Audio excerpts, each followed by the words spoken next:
Blessed morning upon you, fellow chapter members. Welcome to the sermon. Today we will be reading Horus Rising by Dan. Hold on. Dan Abnett. Yes. We will be going through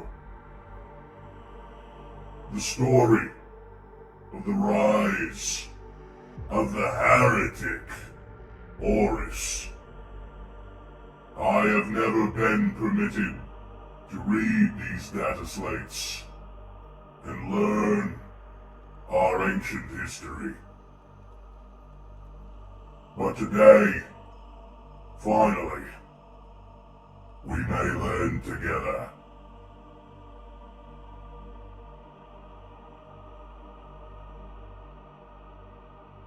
One moment.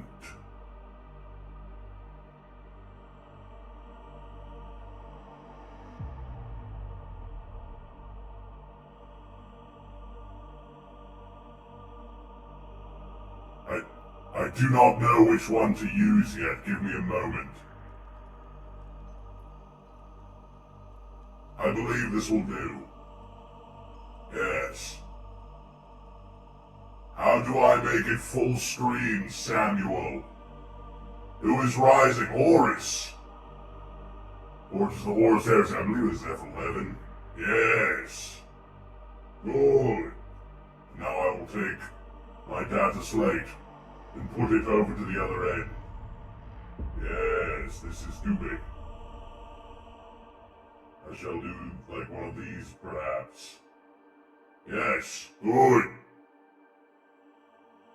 Cal, I can barely understand you. I mean, brother. I will talk slowly. How are you, Brother Sammy?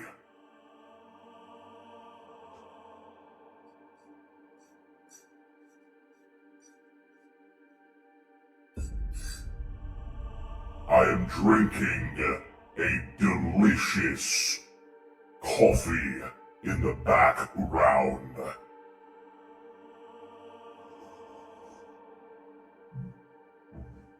It is French vanilla flavored.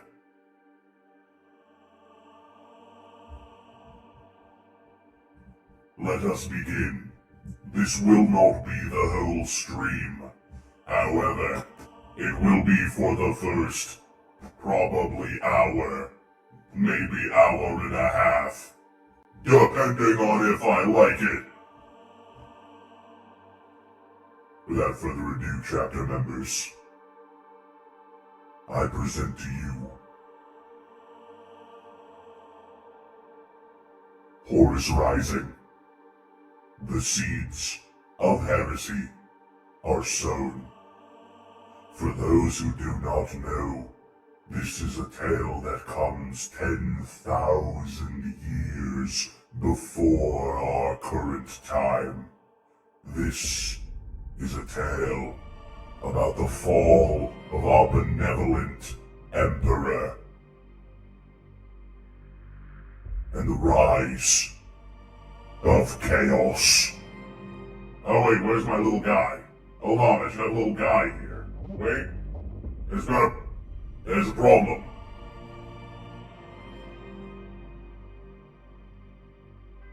Where is my little guy? Where?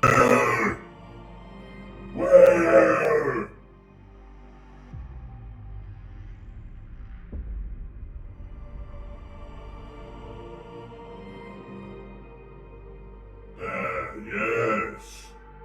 Yes.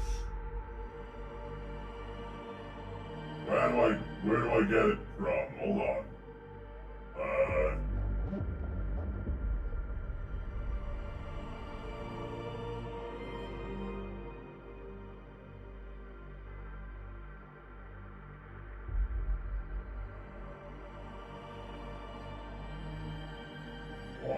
is it not? See through!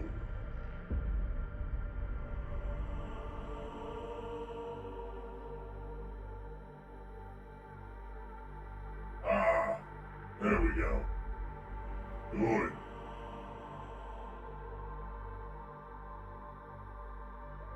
Now, let the education begin.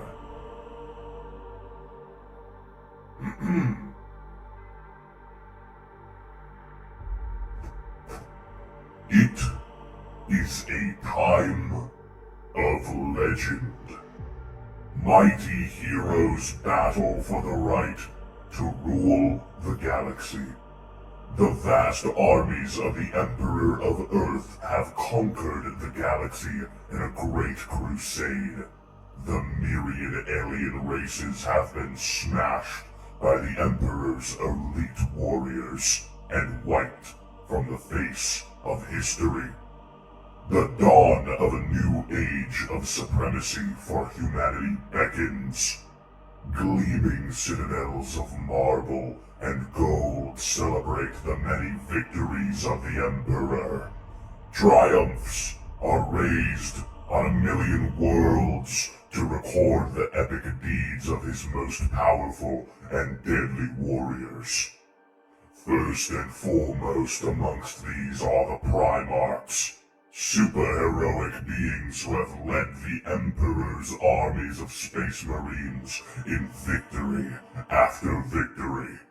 They are unstoppable and magnificent, the pinnacle of the Emperor's genetic experimentation. The Space Marines are the mightiest human warriors the galaxy has ever known, each capable of besting 100 normal men or more in combat. Organized into vast armies of tens of thousands, called the Legions, the Space Marines and their Primarch leaders conquer the galaxy in the name of the Emperor.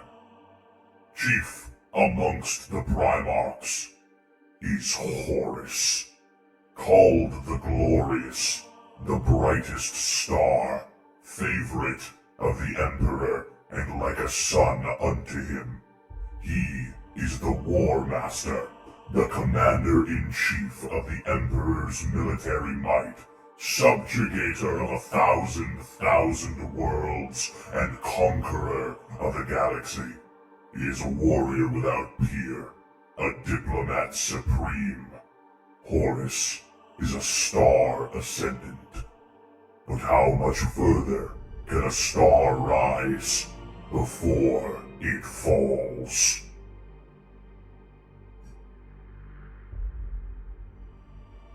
Ah, I see.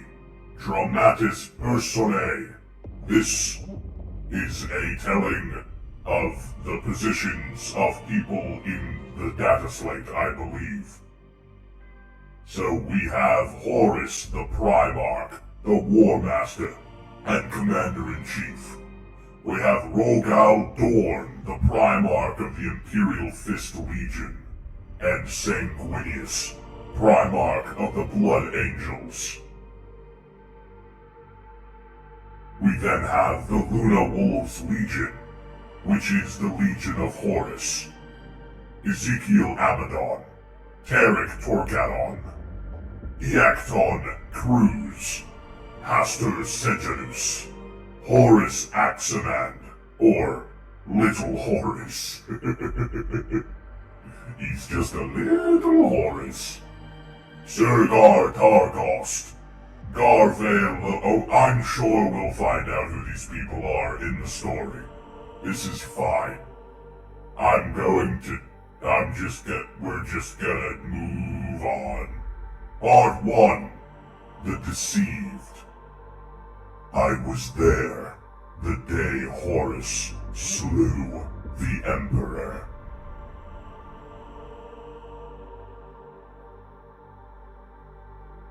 We have quotes.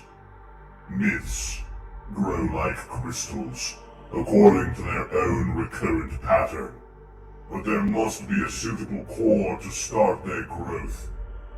attributed to the Remembrancer, Calester. The difference between gods and demons largely depends upon where one is standing at the time. Primarch Lorgar. The new light of science shines more brightly than the old light of sorcery.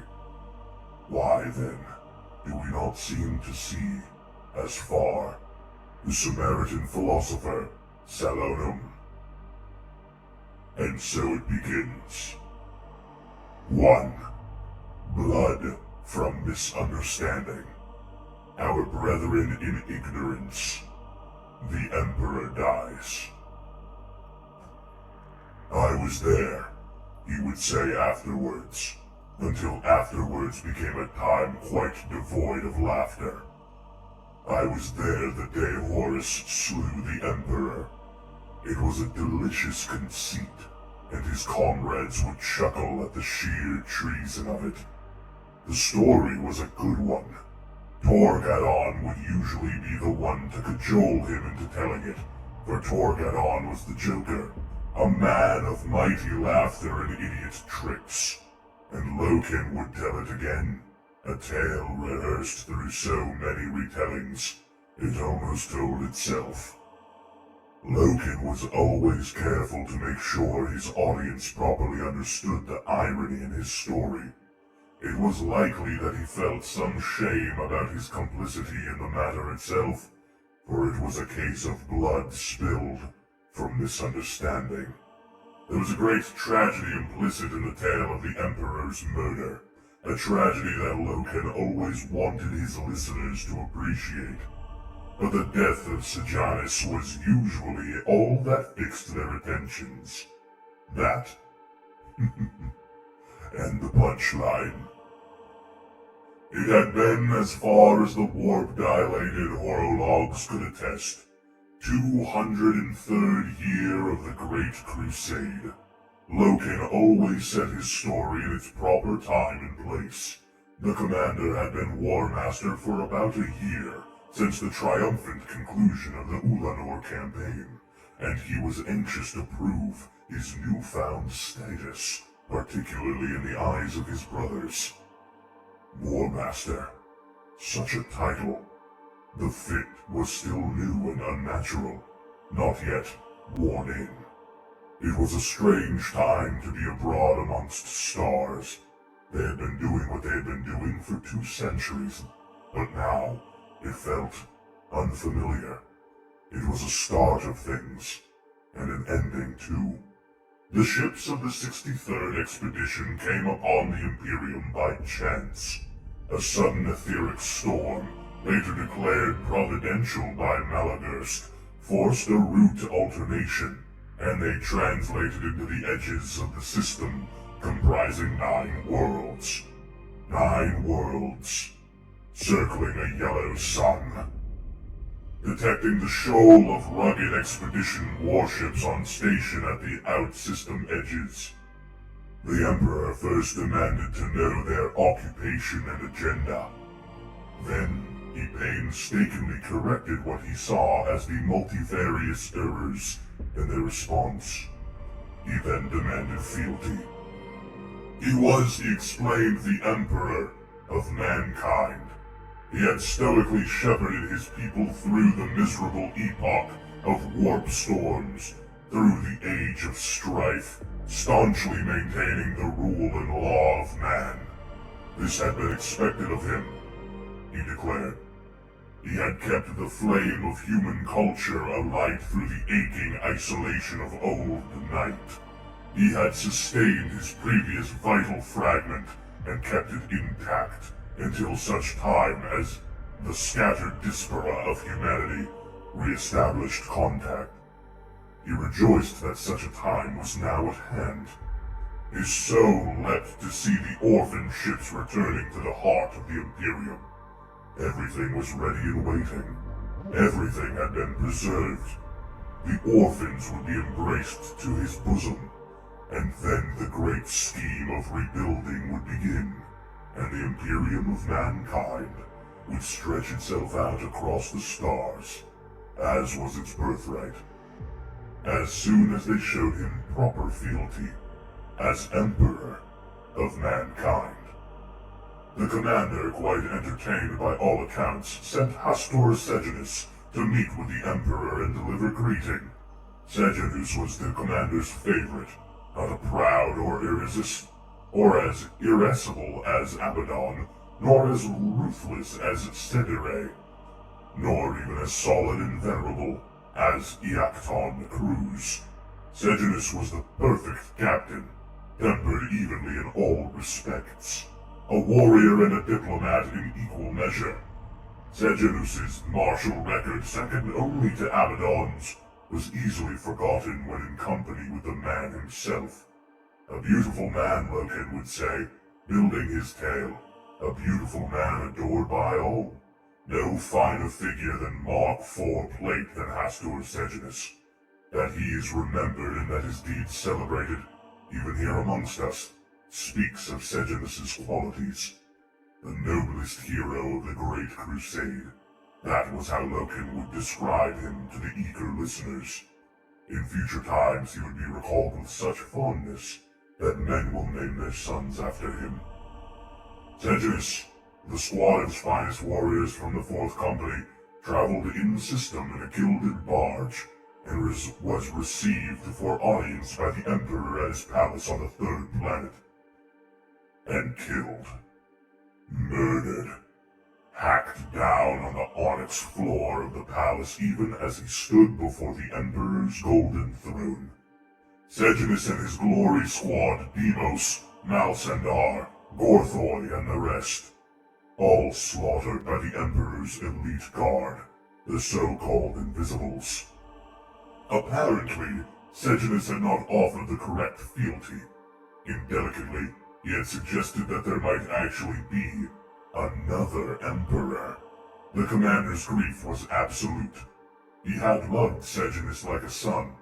They had warred side by side to effect compliance on 100 worlds, but the commander, always sanguine and wise in such matters, told his signalmen to offer the Emperor another chance.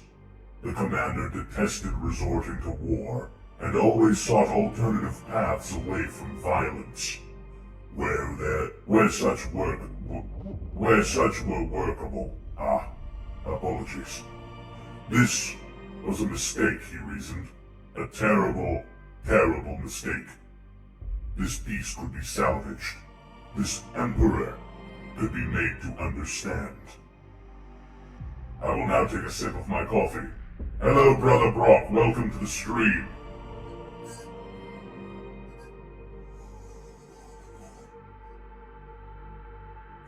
Delicious recaf. It was about then, Loken liked to add, that a suggestion of quote marks began to appear around the Emperor's name. It was determined that a second embassy would be dispatched. Malagurst volunteered at once. The commander agreed, but offered a spear tip forwards into assault range. The intent was clear. One hand extended open in peace, the other held ready as a fist. If the second embassy failed, or was similarly met with violence, then the first would already be in position to strike. That somber day, Loken said, the honor of the spear tip had fallen, by the customary drawing of lots, to the strengths of Abaddon, Torgadon, little Horus Axamund, and Loken himself. At the order battle musters began, the ships of the spear tips slipped forward, running under obscurement. On board, stormbirds were hauled onto their launch carriages. Weapons were issued and certified. Oaths of moment were sworn and witnessed. Armor was machined into place around the anointed bodies of the chosen. In silence, tensed and ready to be unleashed, the spear tip watched as the shuttle convoy bearing Malagurst and his envoys arced down toward the 3rd planet.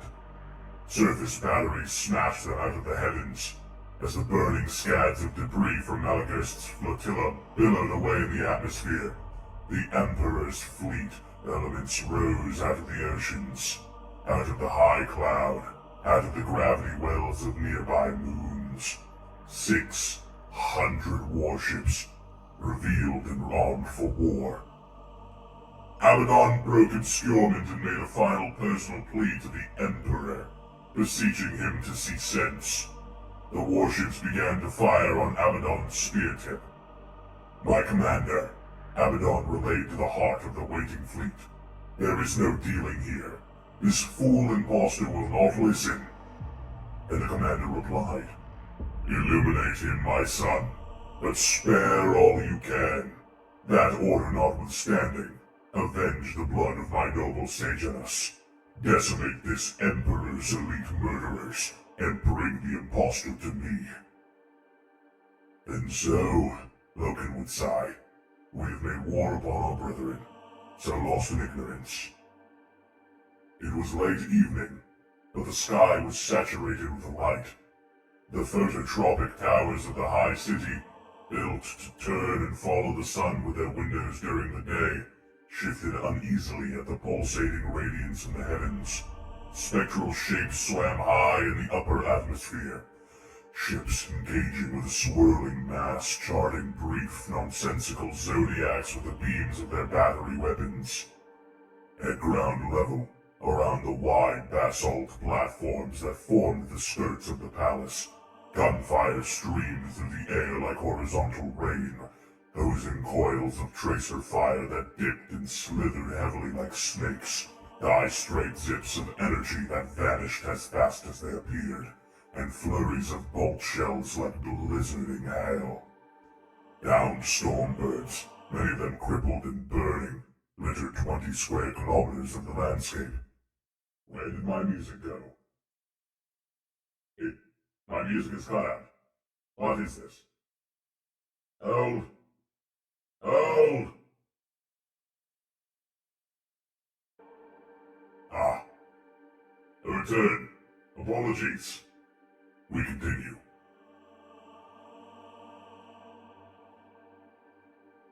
Black, humanoid figures paced slowly in across the limits of the palace sprawl.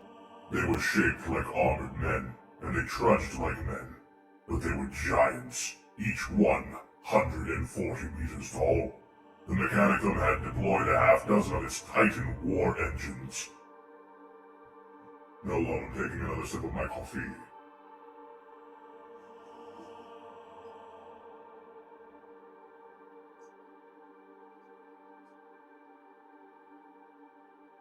Around the Titan's soot-black ankles, troops flooded toward in a breaking wave 3 kilometers wide. The Luna wolves surged like the surf of the wave, thousands of gleaming white figures bobbing and running forward across the skirt platforms, detonations bursting amongst them, lifting rippling fireballs and trees of dark brown smoke. Each blast juddered the ground with a gritty thump, and showered down dirt as in aftercurse. Assault craft swept in over their heads, low between the shambling frames of the wide-spaced Titans, fanning the slowly lifting smoke clouds into sudden, energetic vortices. Every Astartes helmet was filled with vox chatter, snapping voices chopping back and forth, their tonal edges roughened by the transmission quality.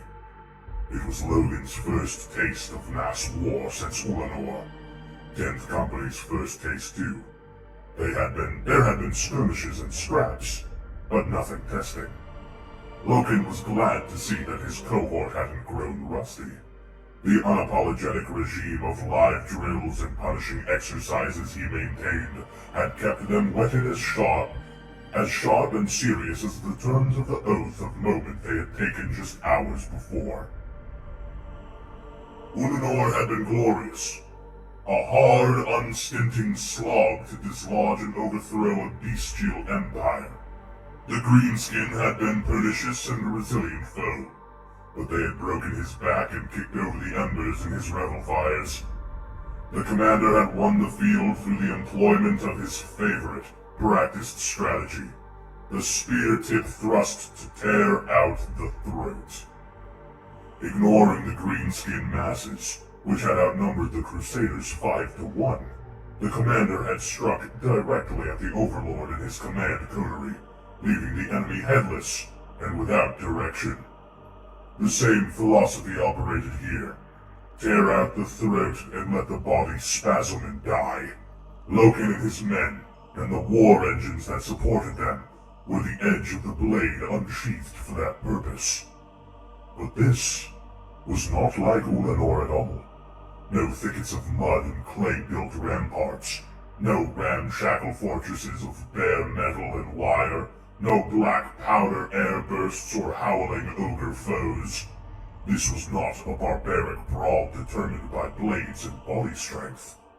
This was modern warfare in a civilized place. This was man against man, inside the monolithic precincts of the cultured people. The enemy possessed ordnance and firearms every bit the technological match of the Legio forces, and the skill and training to use them.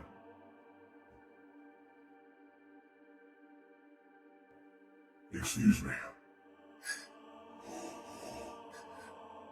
Of course I know how to read. Of course I know how to breathe. Breathe? Read. No, right. Of course I know how to read Brother Gatorade, is what I meant to say. I apologize for the folly of my language.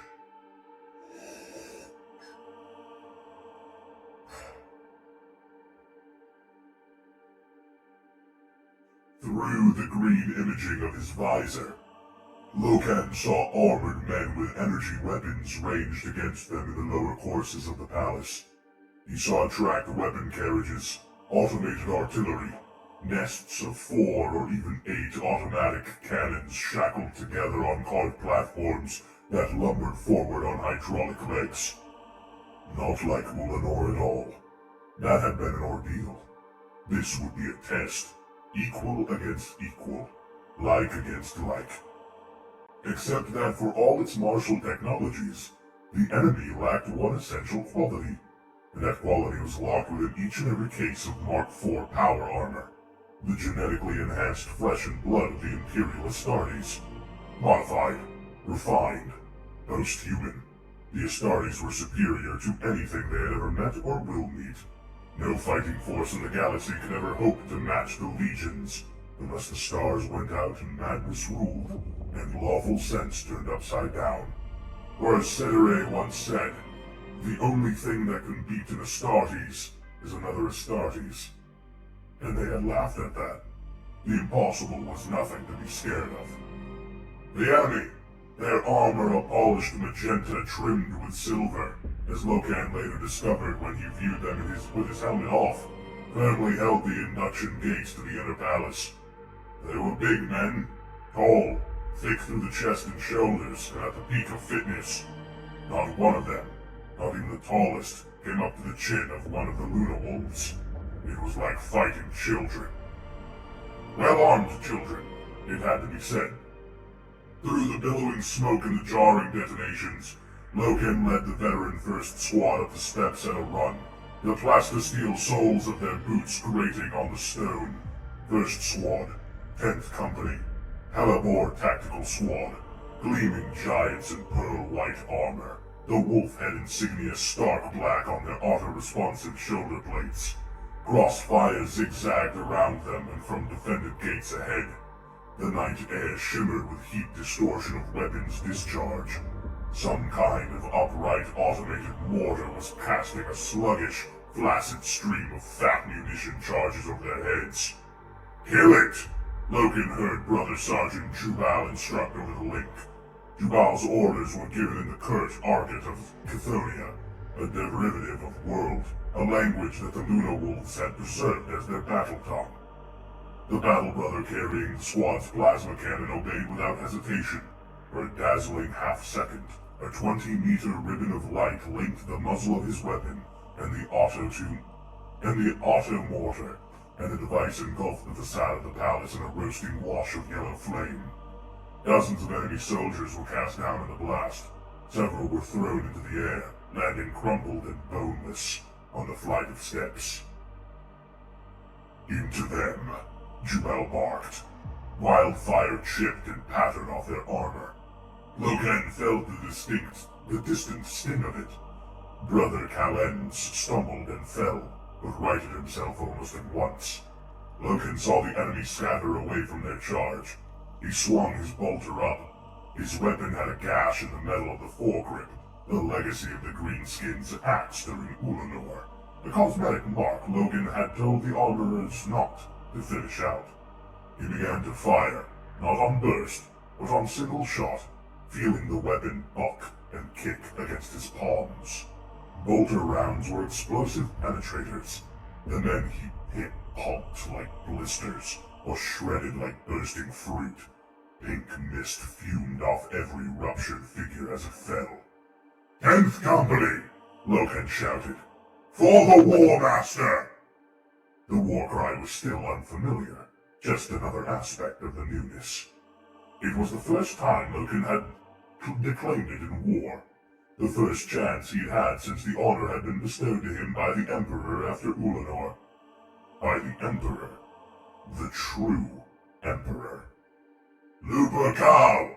Lupercal!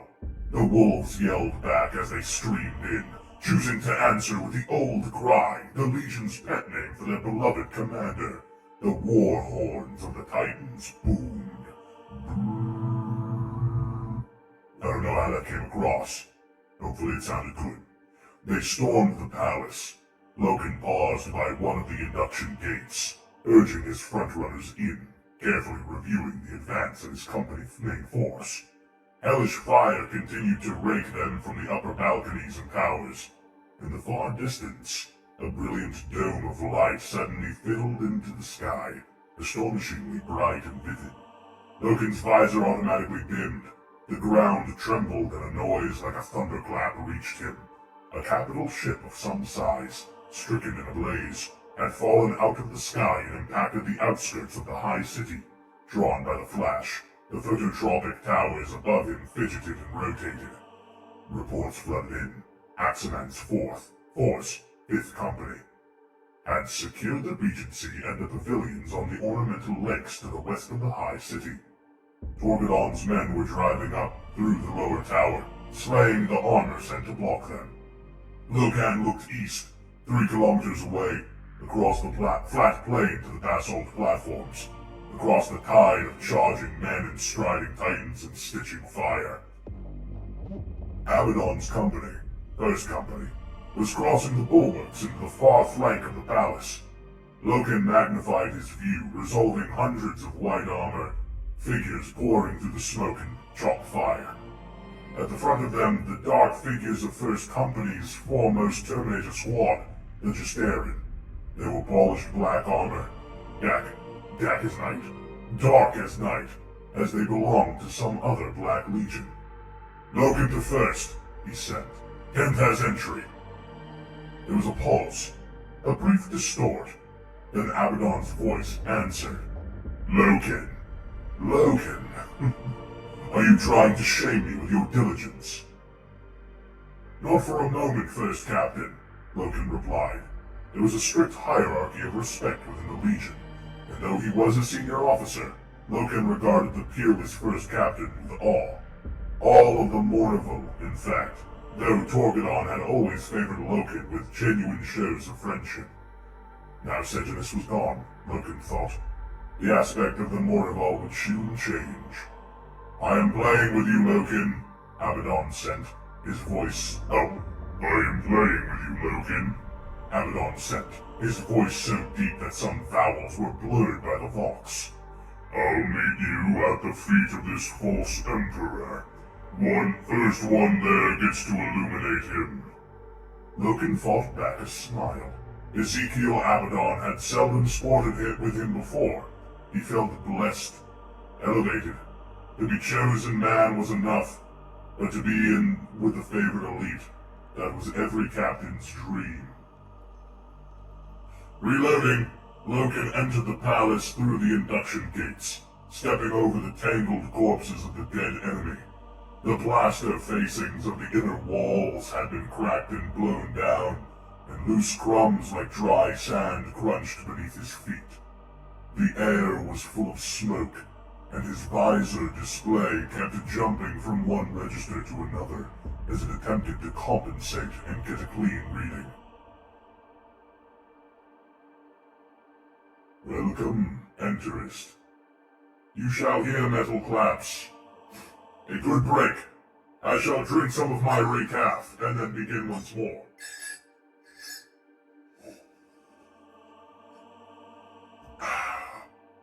I shall do Brock's claps as well. 1, 2, 3. Thank you for 3 days of Brock, Cal. No, wait. 3 days of Cal, Brock. Enterist.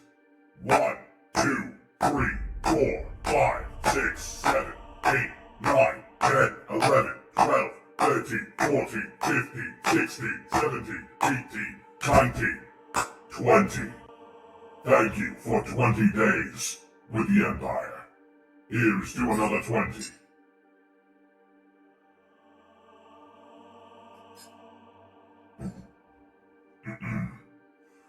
He moved down the inner hall, hearing the echo of gunfire from deeper in the palace compound. The body of a brother lay slumped in a doorway to his left, the large white armored corpse odd and out of place among smaller enemy bodies. Margex, one of the Legion's apothecaries, was bending over him. He glanced up as Loken approached and shook his head. "Who is it?" Loken asked. "Tybor of 2nd Squad," Margex replied. Loken frowned as he saw the devastating head wound that had stopped Tybor. "The Emperor knows his name," Loken said. Margex nodded and reached into his Narthesium to get the reductor tool. He was about to remove Tybor's precious gene seed so that it might be returned to the Legion banks. Loken left the apothecary to his work and pushed on down the hall. In a wide colonnade ahead, the towering walls were decorated with frescoes showing familiar scenes of a haloed emperor upon a golden throne. How blind these people are, Loken thought. How sad this is. One day, one single day with the iterators, then they would understand. We are not the enemy. We are the same, and we bring with us a glorious message of redemption. Old night is done. Man walks the stars again, and the might of the Astartes walks at his sides to keep him safe. In a broad, sloping tunnel of etched silver, Loken caught up with the elements of 3rd Squad. Of all the units in his company, 3rd Squad, though cast a tactical squad, was his favorite, and his favored. Its commander, Brother Sergeant Nero Vitus, was his oldest and truest friend. "How's your humor, Captain?" Vitus asked. His pearl-white plate was smudged with soot and streaked with blood. "Phlegmatic, Nero. You?" "Choleric. Red-raged, in fact. I've just lost a man and 2 more of mine are injured. There's something covering the junction ahead. Something heavy. Rate of fire like you wouldn't believe." "Tried fragging it?" 2 or 3 grenades. No effect. And there's nothing to see, Garvey. Oh, there's nothing to see. Garvey, we've all heard about these so-called Invisibles. The one that butchered Sejanus. I was wondering. "Leave the wondering to me," Loken said. "Who's down?" Vitus shrugged. He was a little taller than Loken, and his shrug made his heavy ribbing and plates of his armor clunk together. "Zacchaeus." "Zacchaeus? No. Torn to shreds before my very eyes. Oh, I feel the hand of the ship on me, Garvey. The hand of the ship. An old saying. The commander's flagship was called the Vengeful Spirit, and in times of duress or loss, the wolves liked to draw upon all that implied as a charm, a totem of retribution. In Zacchaeus' name, Vitus growled, I'll find this bastard invisible and soothe your choler, brother. I've no use for it, Loken said. See to your wounded while I take a look. Vitus nodded and redirected his men. Loken pushed up past them to the disputed junction. It was a vault-roofed crossway where 4 hallways met. The area reached red cold and still to his imaging. Fading smoke whisked up into the rafters. The oscillite floors had been chewed and peppered with thousands of impact craters. Brother Zacchaeus, his body as yet unretrieved, lay in pieces at the center of the crossway, a steaming pile of shattered white plastisteel and bloody meat. Vitus had been right. There was no sign of an enemy present, no heat trace, not even a flicker of movement. But studying the area, Loken saw a heap of empty shell casings, glittering brass, that had spilled out from behind a bulkhead across from him. Was that where the killer was hiding? Loken bent down and picked up a chunk of fallen plasterwork. He lobbed it into the open. There was a click, and then a hammer and deluge of auto fire raked across the junction. It lasted 5 seconds, and in that time over 1,000 rounds were expended. Loken saw the fuming shell cases spitting out from behind the bulkhead as they were ejected. The firing stopped. Visceline vapor fogged into the junction. The gunfire had scored a mottled gouge across the stone floor, pummeling Zacchaeus' corpse in the process. Spots of blood and scraps of tissue had been spattered out. Loken waited. He heard a whine and the metallic clunk of an autoloader system. He read weapon heat fading, but no body warmth. "Run metal yet?"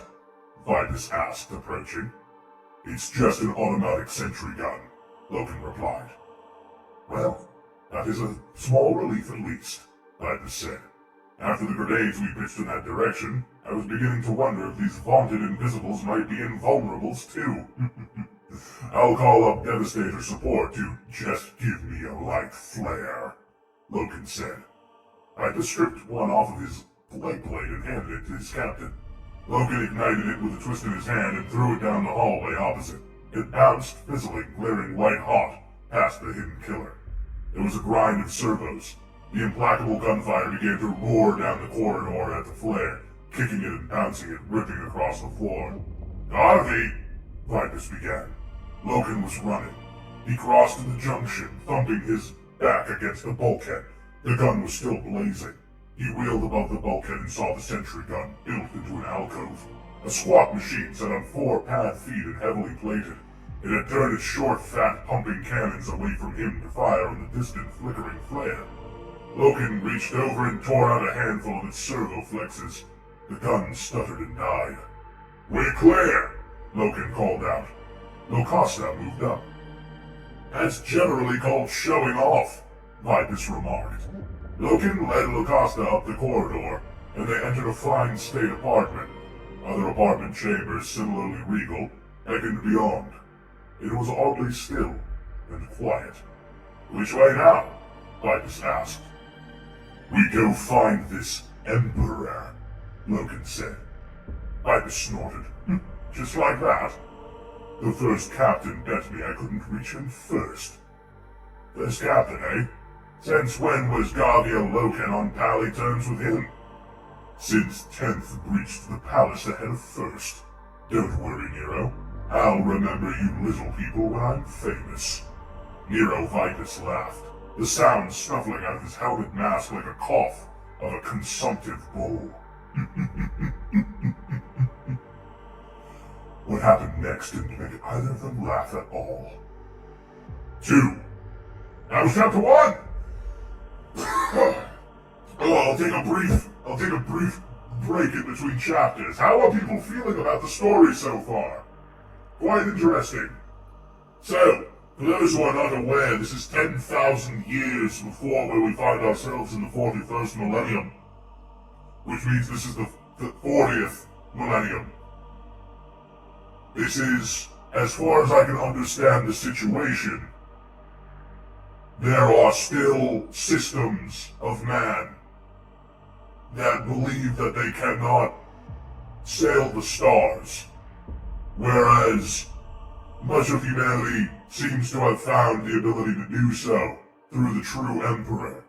This false Emperor here claims that he is the Emperor of mankind, but has no access to true space travel, thus marking him a liar. He killed one of our brothers during an envoy of peace after we described our own Emperor, and now we must bring them to heel. That is my current understanding of the situation.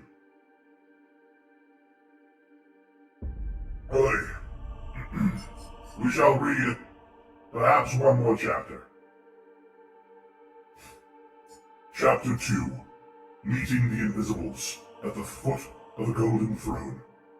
Lupercal. Captain Logan. He looked up from his work. That's me.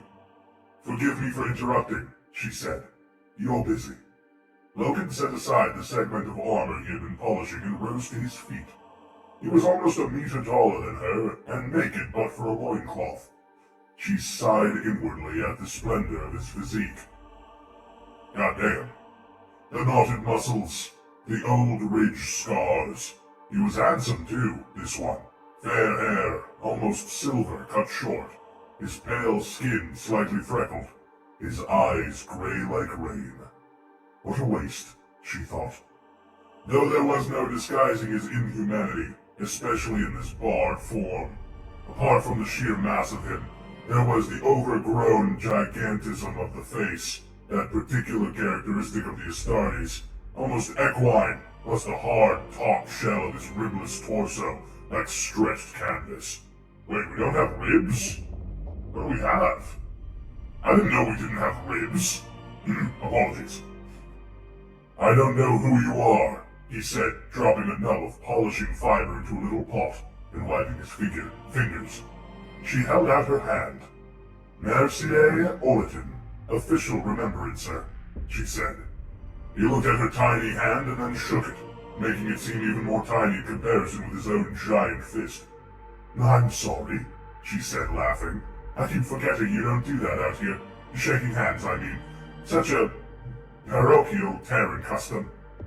I don't mind it. Have you come from Terra? I left there a year ago, dispatched to the Crusade by permit of the Council. You're a remembrancer. You know what that means? I'm not stupid, Logan said. Of course not, she said, hurriedly. I meant no offense. None taken. He eyed her. Small and frail, though possibly beautiful.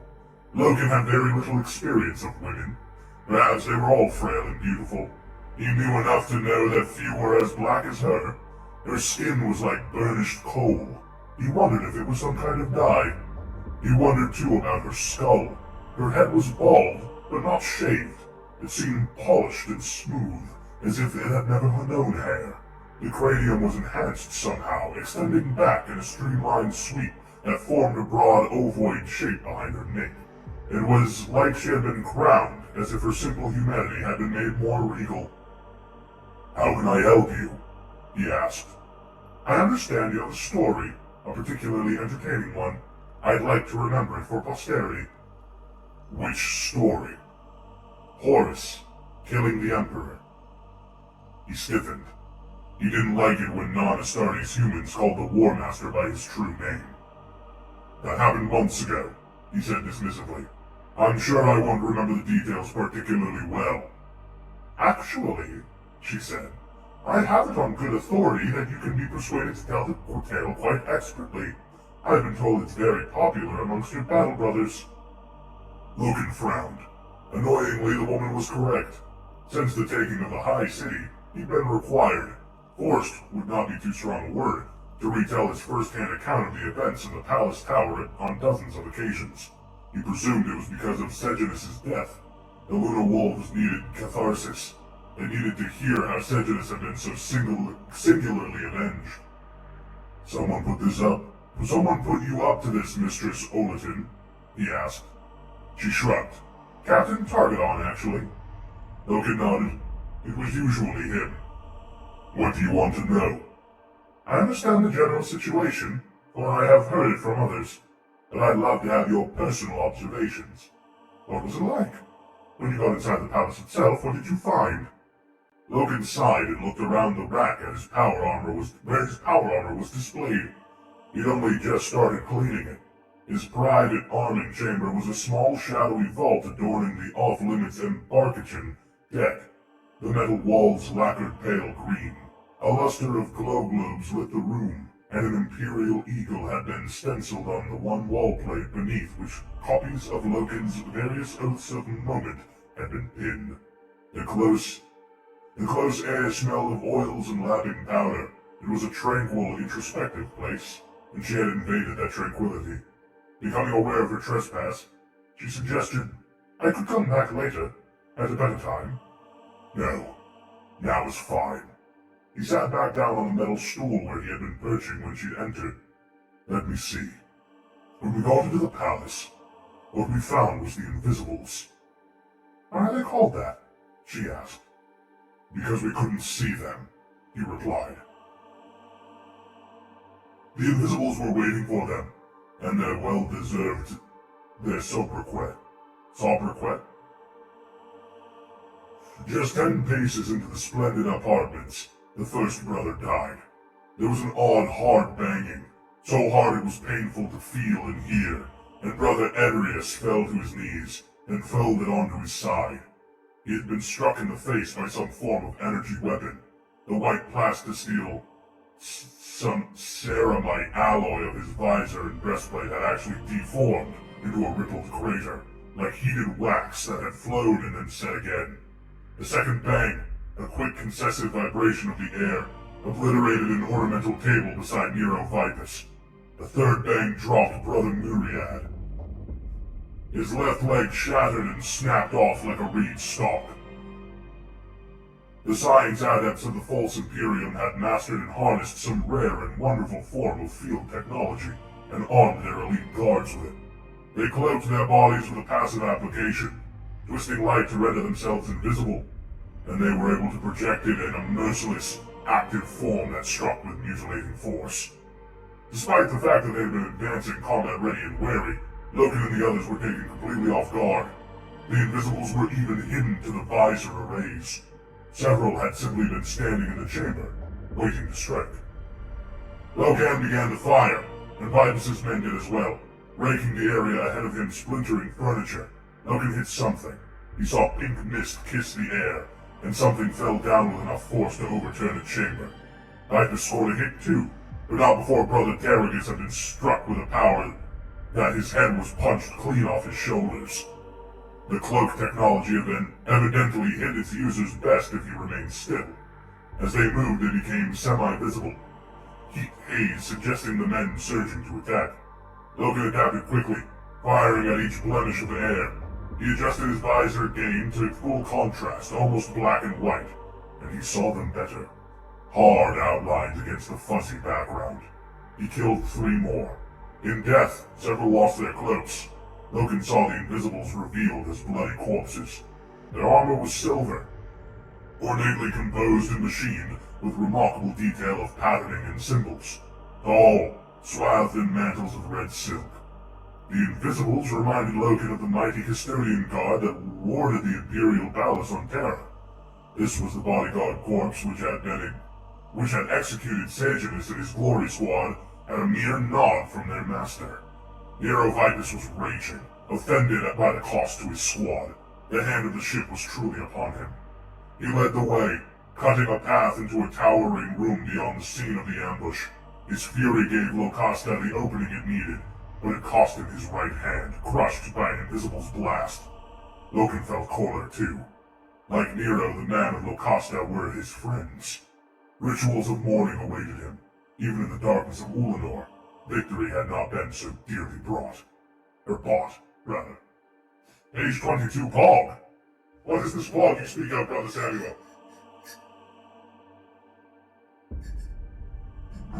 My recap has gone cold! Saboteur, give me another! Charging past Vipus, who was down on his knees groaning in pain as he tried to pluck the mangled gauntlet off his ruined hand, Loken entered a side chamber, shooting at the air blemishes that attempted to block him. A jolt of force tore his bolter from his hands, so he reached over his hip and drew his chainsword from its scabbard. It whined as it kicked to life. He hacked at the faint outlines jostling around him, and felt the toothed blade meet resistance. There was a shrill scream. Gore chiseled out of nowhere and plastered the chamber walls in the front of Loken's suit. Lupercal! He grunted, and put the full force of both arms behind his strokes. Servos in mimetech polymers layered between his skin and his suit's outer plating to form the musculature of his power armor, bunched and flexed. He landed a trio of two-handed blows, more blood showered in the view. There was a warbled shriek as loops of pink, wet viscera suddenly became visible. A moment later, the field screening the soldier flickered and failed, then revealed his disemboweled form, stumbling away down the length of the chamber, trying to hold his guts in with both hands. Well, one brother, one man. Thank you so much for 3 days of the Imperium. 1, 2, 3. Here is to another 3. I hope you are doing well. Invisible force stabbed at Loken again, scrunching the edge of his left shoulder guard and almost knocking him off his feet. He rounded and swung the chainsword. The blade struck something, and shards of metal flew out. The shape of a human figure, just out of joint with the space it occupied, as if it had been cut out of the air and nudged slightly to the left, suddenly filled in. One of the invisibles, his charged field sparking and cracking around him as it died, became visible and swung his long-bladed lance at Loken. Ah, yes, you like the symbol of our chapter master. Gander is truly our, I don't know, what do you call it when you look up to someone? But not our Emperor! Obviously, I love the Emperor more than Gander. Of course. He's our inspiration. Secondary to the Emperor. Secondary inspiration. Of course. To say anything less would be heretical. The blade rebounded off Loken's helm. Loken struck low with his chainsword, ripping the lance out of the invisible silver's gauntlet and buckling its haft.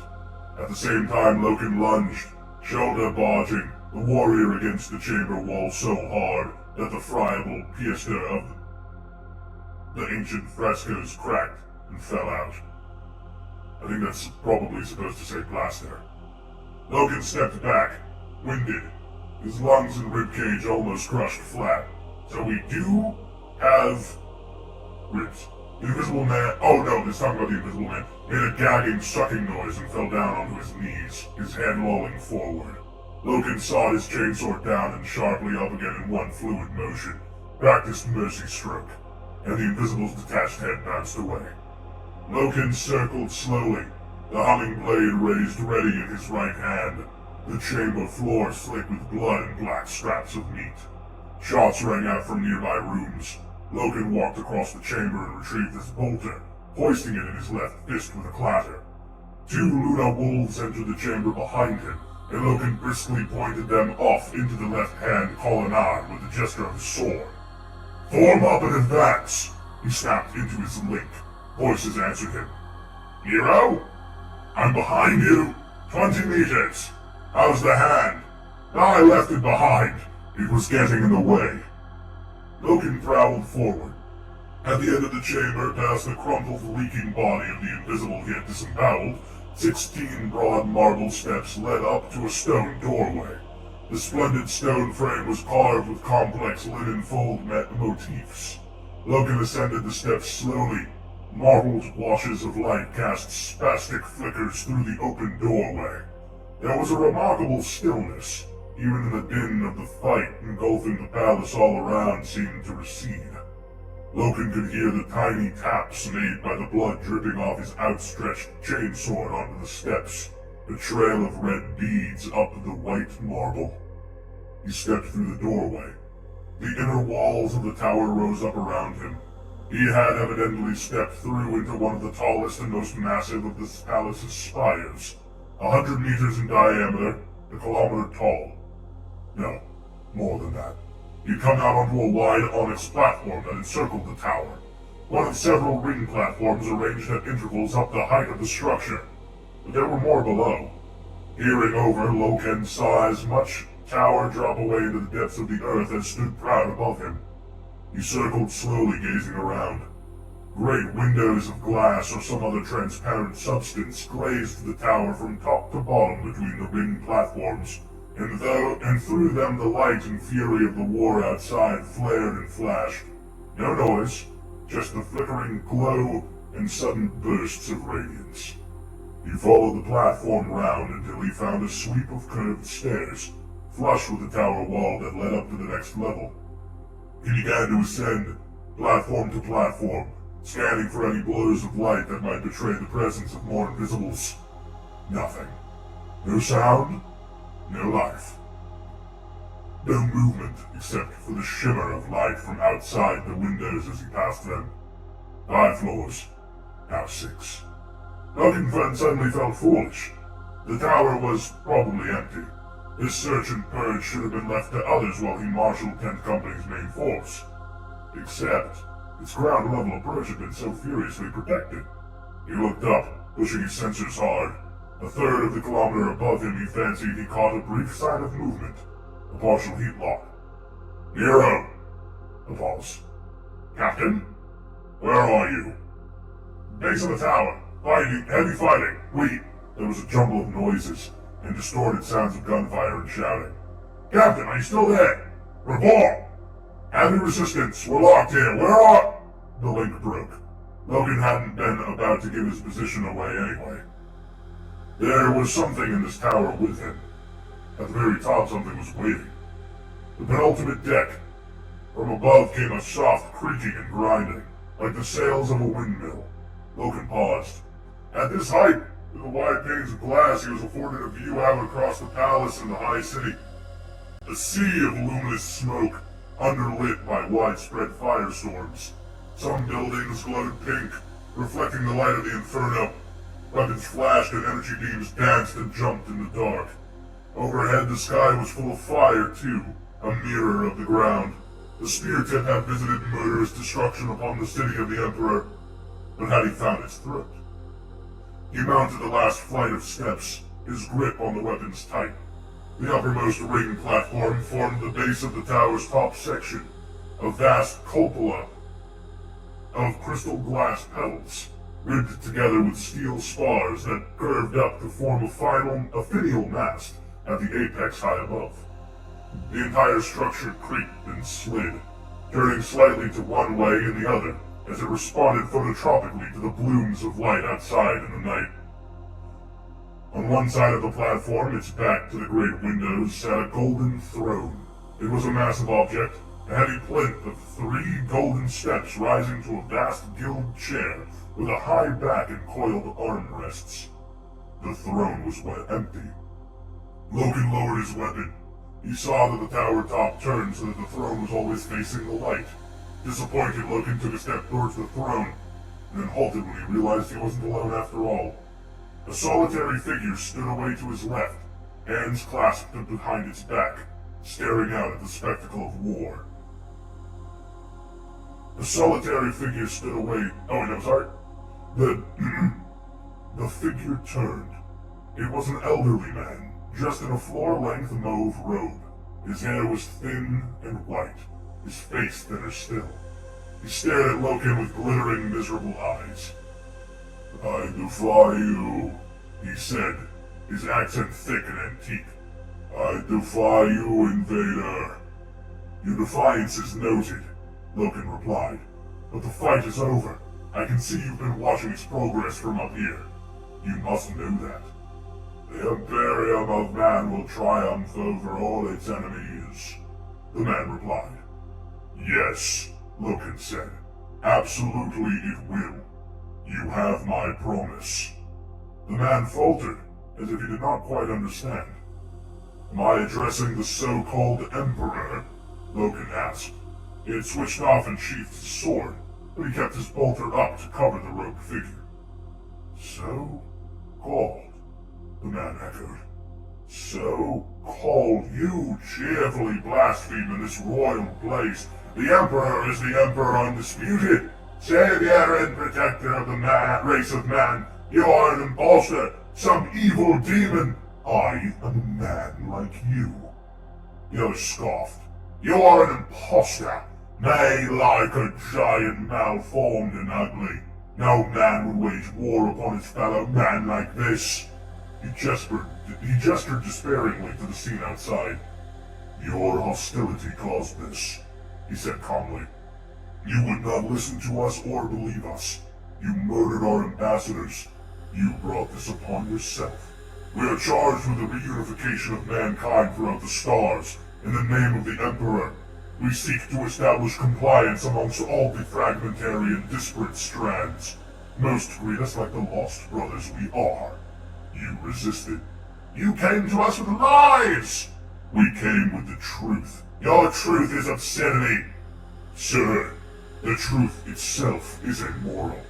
It saddens me to believe that we believe the same words, the very same ones, but value them so differently. The difference has led directly to this bloodshed. The elderly man sagged, deflated. You could have left us alone. What? Loken asked.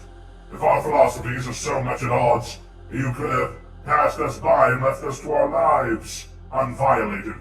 Yet you did not. Why? Why did you insist on bringing us to ruin? Are we such a threat to you? Because the truth, Loken began, is immoral, so you said, but in serving your finer truth, Invader, you have made yourself immoral. Loken was surprised to find he didn't quite know how to answer. He took a step forward and said, I request your surrender to me, sir. You are the commander, I take it? The elderly man asked. I command 10th Company. You are not the overall commander, then? I assumed you were as you entered the palace ahead of your troops. I was waiting for the overall commander. I will submit to him and to him alone. The terms of your surrender are not negotiable. Will you ever do that for me? Will you not even do that for me?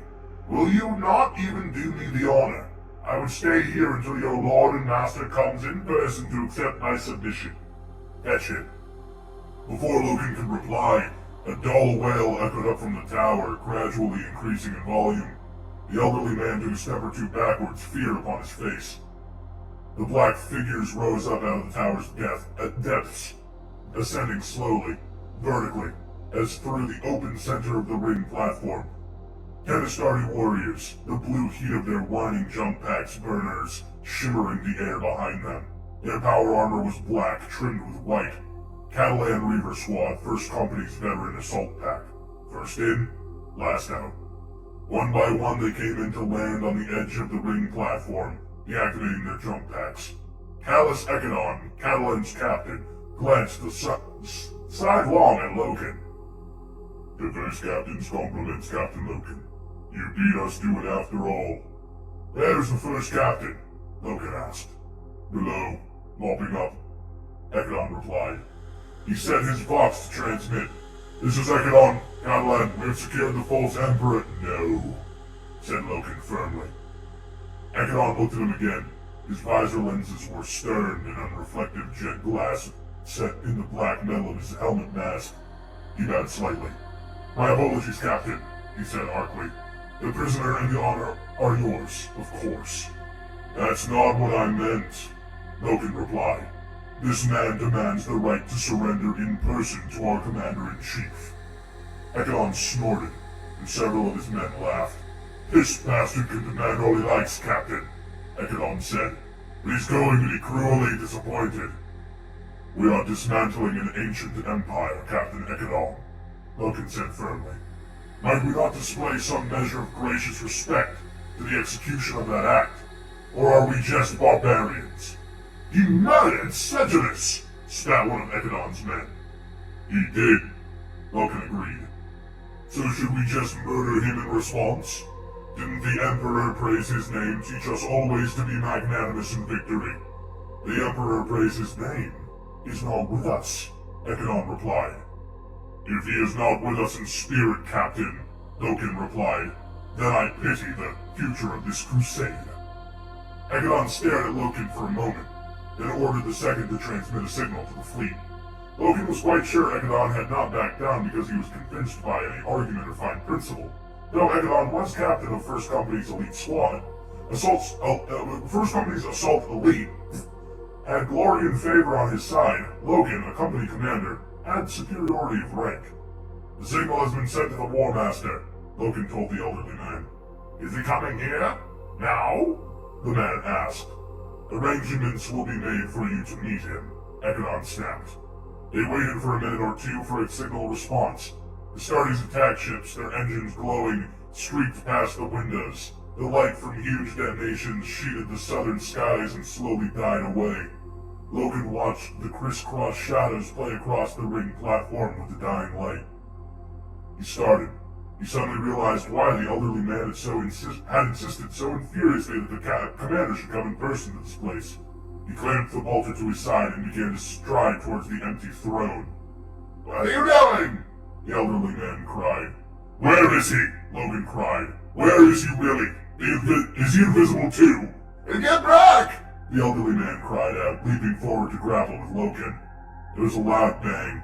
The elderly man's ribcage blew out and splattered blood, tufts of burnt silk, and shreds of meat in all directions. He swayed, his robes shredded and on fire, and pitched over the edge of the platform. Limbs limp, his torn garments flapping, he fell away like a stone down the open drop of the palace tower. Ekadon lowered his bolt pistol. "I've never killed an emperor before," he laughed. "That wasn't the emperor!" Logan yelled. "You moron! The emperor's been here all the time! He was close to the empty throne now. Reaching out a hand to grab at one of the golden armrests. A blemish of light. Almost perfect. But not so perfect that shadows behaved correctly around it. Recoiled in the seat. "This is a trap." Those 4 words were the next that Logan was going to utter. He never got a chance.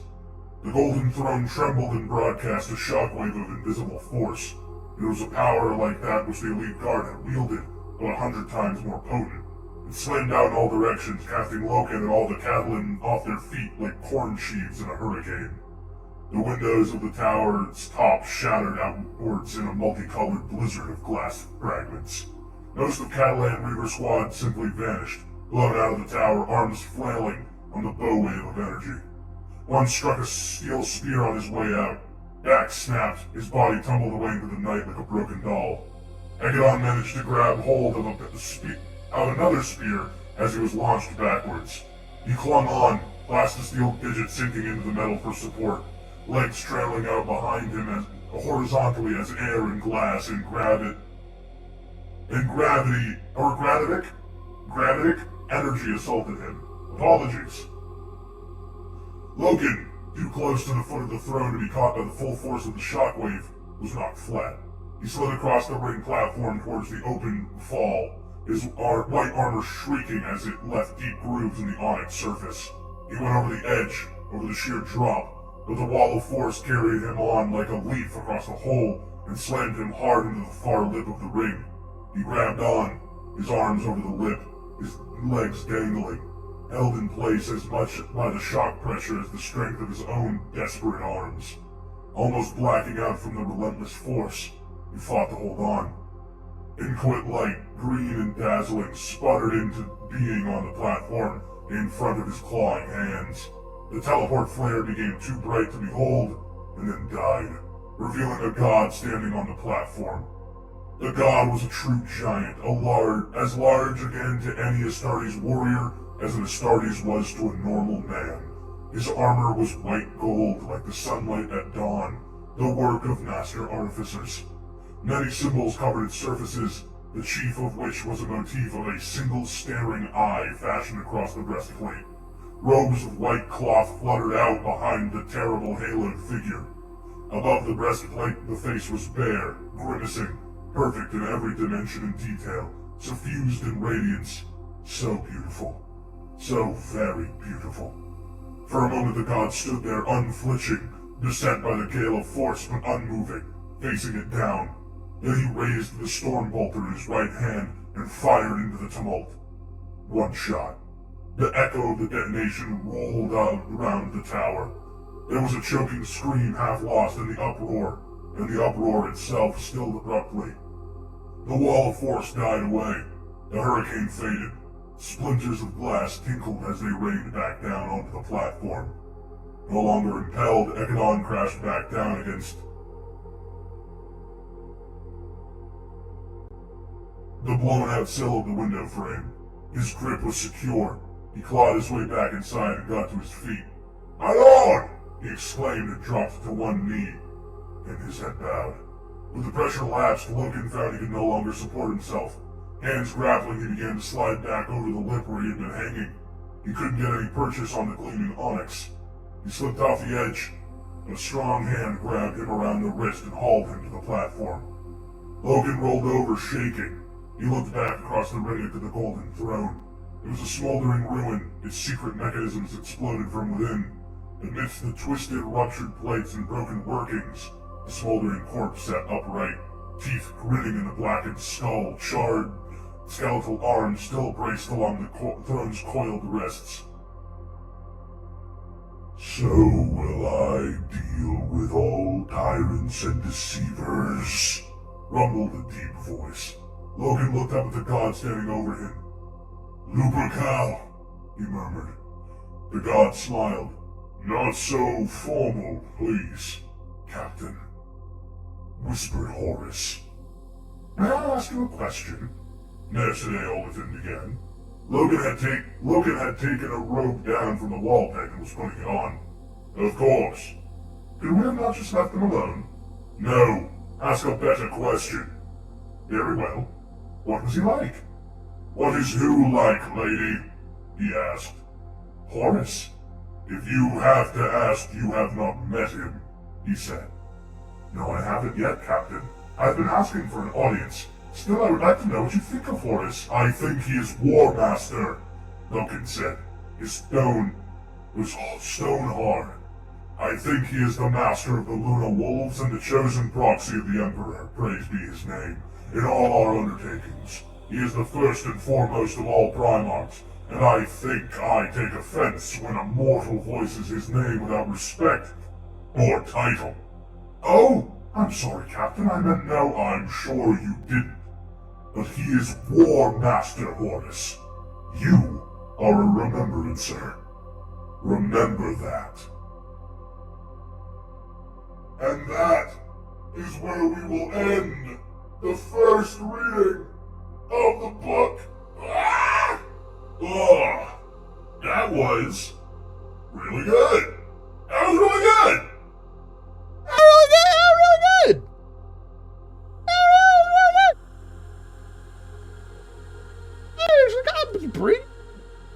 Pretty good.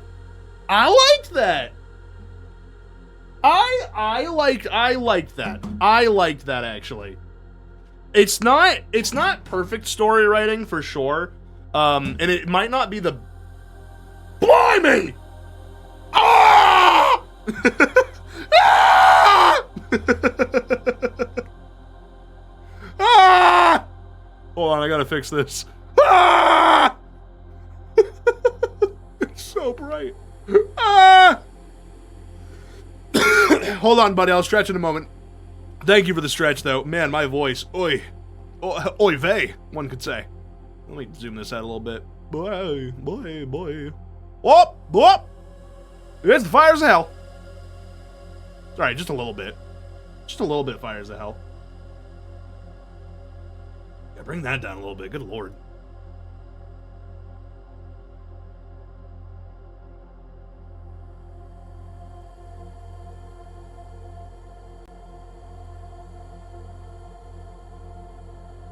There we go. That's better. Anyway, what did you guys think of the story? I hope that you guys enjoyed it so far. We'll probably do another reading. How was the Astartes voice? Were you guys able to understand what I was saying during the story? For those who didn't really pick up on what was going on, I'll let me make sure. Chapter 3. Okay, so that's where we are at. So we'll make sure to get back to that next time. For those of you who might not have picked up on the story and what was going on, I'll just go over every 3 chapters. I'll say we'll do 3 chapters per time that we read. What happened there? So it is early on in the Imperial's time frame. This is right after, I think it's called like the Dark Night or the Long Night or something like that, which is when humanity did not have interstellar travel. And so, because there was a long time ago, there was like what do you call it? They call it like the dark. Oh man, what do they call it? They call it like the dark age of technology or something like that. where humanity found out how to go across the stars, blah, blah, blah. Something happened. I'm not sure what. But they no longer had access to interstellar travel. So all of these different colonies of humanity are kind of spread around the galaxy. And once the Emperor of Mankind reintegrated space travel to humanity on the planet of Terra, he is now sending the Astartes out, and they are reconquering the human groups to be like, hey, humanity is back in the stars, and you best believe you're all going to be ruled by exactly one person. Son of a bitch.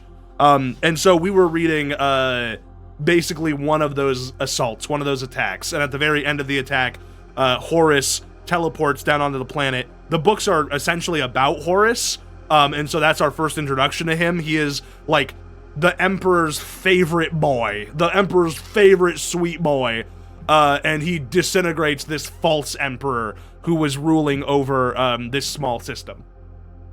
Does that make sense? I hope so. Avery, thank you so much for the 20 days. Here's to another 20. 1, 2, 3, 4, 5, 6, 7, 8, 9, 10, 11, 12, 13, 14, 15, 16, 17, 18, 19, 20. Good Lord. Oh man, this sickness, believe it or not, still hasn't gone away. And believe it or not, part 2. I hate it. I want to die. I wish I wasn't sick. Those are all of my feelings. Those are all the feelings I feel right now. I'm sick. I want to die. Kill me. Please kill me. God, please. Please, God, please. Kill me. Until I'm dead. Thank you. I'm going to take a brief respite. I'm going to go get some water because my throat hurts. And then we're going to switch. I don't know what we're going to do yet. Maybe some Final Fantasy. Maybe some... whatever. I don't know yet. But I'll let you guys know in a minute. School.